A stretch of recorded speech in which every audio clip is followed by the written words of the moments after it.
रोज़नामा जंग में मेरा रेगुलर कॉलम फैज़ आम शाया होता है। 19 फरवरी को इस कॉलम का उन्वान था शहबाज आगे नवाज़ पीछे क्यों।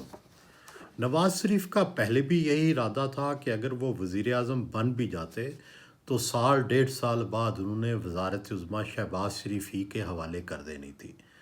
नवाज़ शरीफ और शहबाज शरीफ भाई तो हैं ही, वो एक बेहतरीन टीम के तौर पर भी काम करते हैं। बड़ा भाई बास है और छोटा भाई इख्तलाफ रखने के बावजूद अहकामात बजा लाता है। दोनों भाई गुड कॉप और बैड कॉप खेलने के माहिर हैं। मुझे कई बार इन दोनों की आपस में गुफ्तगू सुनने का मौका मिला है। नवाज़ शरीफ रोमानवियत पसंद और आइडियलिस्ट हैं, जबकि शहबाज शरीफ अमलीत पसंद हैं। दोनों अपने अपने दलाइल देकर एक मुश्तरका फ़ैसले पर पहुंचते हैं। नवाज़ शरीफ कीमती घड़ियां, महंगे जूते, ब्रांडेड मफलर पहनते हैं। उन्हें दुनिया की कीमती चीज़ें, घड़ियां वगैरह पसंद हैं। शहबाज शरीफ सियासत में आए तो छोटी सी गाड़ी में सफ़र किया करते थे, खद्दर के कपड़े पहनते हैं। नवाज़ शरीफ दुनिया में राइज सरमायादारी निज़ाम के कायल हैं, इसीलिए उनकी तवज्जो तालीम और सेहत की बजाय इंफ्रास्ट्रक्चर और पॉलिसियों की तरफ रही है। वो 8 से 10% टैक्स के हामी हैं। वो चाहते हैं कि तालीम और सेहत को निजी शोबा चलाए। सरमायादारी निज़ाम में यकीन की वजह से उन्होंने पाकिस्तान में आज़ाद मईशत की बुनियाद रखी। दूसरी तरफ शहबाज शरीफ सोशलिस्ट जहन के मालिक हैं। वो समझते हैं कि गरीब आवाम के लिए अस्पताल बनाने चाहिए, इसलिए उन्होंने PKLI जैसा अस्पताल बनाया। उन्होंने तालीम के हवाले से दानिश स्कूलों की बुनियाद रखी। नवाज़ शरीफ सियासी और माशी विजन रखते हैं। शहबाज शरीफ अच्छे मैनेजर हैं।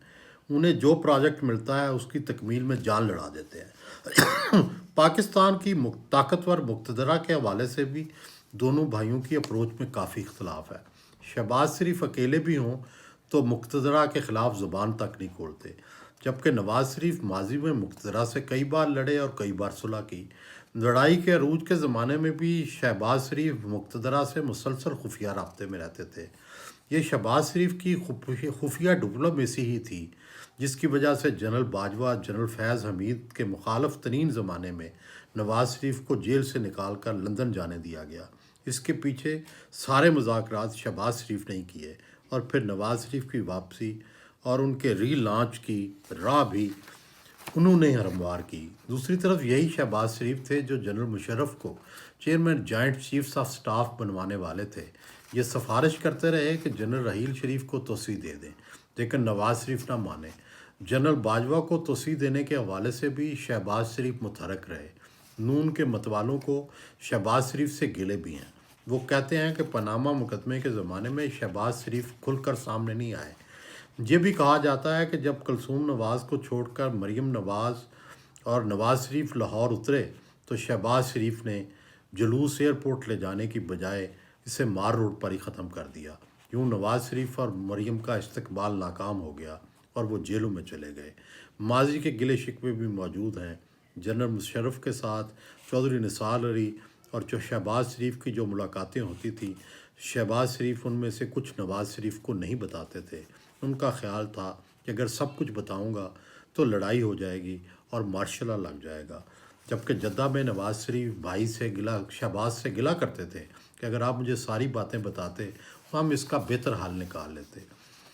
अगरचे नवाज़ शरीफ और शहबाज शरीफ के असासे जद्दा में क़याम के दौरान ही तकसीम हो चुके हैं और अब इनके अलग अलग कारोबार और जायदादें हैं, लेकिन शहबाज शरीफ नवाज़ शरीफ को भाई नहीं बल्कि वालिद की जगह देते हैं। शहबाज शरीफ ने वज़ीर आज़म बनना है या नहीं, हमज़ा का सियासी किरदार होगा, सलमान शहबाज सियासत में आएगा या नहीं, ये सारे हतमी फ़ैसले नवाज़ शरीफ ही करते हैं और शहबाज शरीफ उस पर साथ कहते हैं। उन्हें यकीन है कि उनका भाई मुनसिफाना फ़ैसले ही करेगा। अभी हमज़ा के बारे में नवाज़ शरीफ ने कोई फ़ैसला नहीं किया कि आइंदा सेटअप में उसका क्या किरदार होगा, लेकिन इसके बावजूद शायद ही शहबाज शरीफ बड़े भाई से इस हवाले से बात कर सकें। वो इस मामले को बड़े भाई पर ही छोड़ देंगे। जहाँ तक सियासत का तल्लक है, शरीफ ख़ानदान में नवाज़ शरीफ का हक सब पर फायक है। पार्टी का नाम भी नवाज़ पर है, वोट बैंक भी उसी से जुड़ा हुआ है। नवाज़ शरीफ के पीछे हटने से उसके वोटरों को शदीद धचका लगा है। नवाज़ शरीफ कई बरसों से अपनी मुलाकातें महदूद कर चुके हैं, बहुत कम लोगों से मिलते हैं। पहले उनकी शोहरत होती थी कि हर एक मिलने वाले का काम बड़े शौक़ और लगन से किया करते थे। یہ عادت بھی تبدیل ہو چکی ہے، وہ اب سارے کام اسحاق ڈار یا شہباز شریف کے ذمے لگا دیتے ہیں۔ لاہور کے نون لیگی کارکنوں سے ملے انہیں برسوں گزر چکے ہیں، اب یہ سارا معاملہ حمزہ شہباز کے ذمے ہے۔ ہو سکتا ہے کہ مریم کے وزیر اعلیٰ بننے کے بعد ان کی زمینی سیاست کی طرف دوبارہ توجہ ہو جائے، وگرنہ وہ زیادہ تر قومی سیاست پر ہی سوچتے ہیں، زمینی حقائق تک ان کی براہ راست پہنچ نہیں رہی۔ مسلم لیگ نون کئی برسوں تک پنجاب کی سب سے مقبول جماعت رہی۔ اس کی وجہ نواز شریف کی معاشی کارکردگی اور اپنے اراکین پارلیمان کے قلعے مضبوط رکھنا تھا۔ موٹر وے، آزاد معیشت، بجلی کے کارخانے، بھارت سے دوستی کی کوششیں اور سی پیک کے منصوبے، ان سب کا کریڈٹ بہرحال نواز شریف کو جاتا ہے۔ شہباز شریف 19 ماہ کے لیے وزیر اعظم بنے تو کوئی معاشی کارنامہ سر انجام نہ دے سکے۔ اب جبکہ شہباز شریف کو دوبارہ وزیر اعظم کی سیٹ ملنے والی ہے تو انہیں معاشی حوالے سے اپنی کارکردگی کو بہتر بنانا ہوگا۔ اگر وہ IMF کی شرائط ہی پوری کرتے رہے اور معیشت کو بڑھانے کا کوئی منصوبہ نہ لائے تو پھر زوال پذیر نون پنجاب میں دوبارہ کھڑی نہ ہو سکے گی۔ 2024 کے الیکشن میں نواز شریف کو دھچکا لگا ہے، اس کے بعد وہ لازمی طور پر چاہیں گے کہ کچھ ایسا کریں کہ نون لیگ دوبارہ سے پاپولر ہو جائے۔ پنجاب میں تو وہ ذاتی عمرہ میں بیٹھے بیٹھے بیک سیٹ ڈرائیونگ کر لیں گے، مگر ملک کے بڑے معاشی مسائل تو مرکز میں ہیں۔ اگر اس معاملے میں شہباز شریف کو اکیلا چھوڑ دیا گیا تو وہ گورننس تو بہتر کر لیں گے لیکن معاشی مینجمنٹ پہ شاید زیادہ بہتری نہ لا سکیں۔